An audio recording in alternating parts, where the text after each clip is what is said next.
Hi, this is my app in C#. It is a pizza ordering app where the user can customize their pizza and order it. So the user can choose their toppings, their bread, the size of their pizza. We're calculating the calories and the price, and then we're also using the customer name. And you can see that the toppings is an array because you can have more than one type of topping at a time.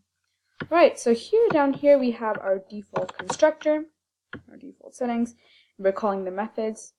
And here we're setting and getting our customer names, our toppings, our bread type, our size, not our size, the pizza size. We're also calculating the calories, and then down here we're setting the price. Alright, so if you go further down, you can see how we are formatting our text so it looks nice with proper indentation.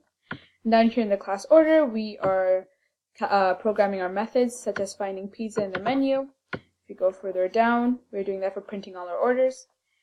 And you can see how it is formatted for the menu and so forth. So let's go to the right, and I've already filled out some of the answers. So here it says how many pizzas. I said 2, and I said Bob has a pizza, and I filled out all his information. I got his settings for his calories. Let's go back up.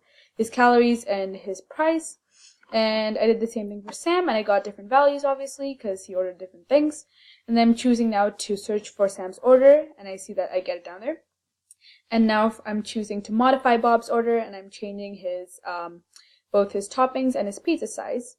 And then I decide to delete Bob's order, as you can see down here. Deleting Bob's order, and then I add Gru's order, and Gru is a new order. So afterwards, I print out all the information, and that's it. Thank you, guys.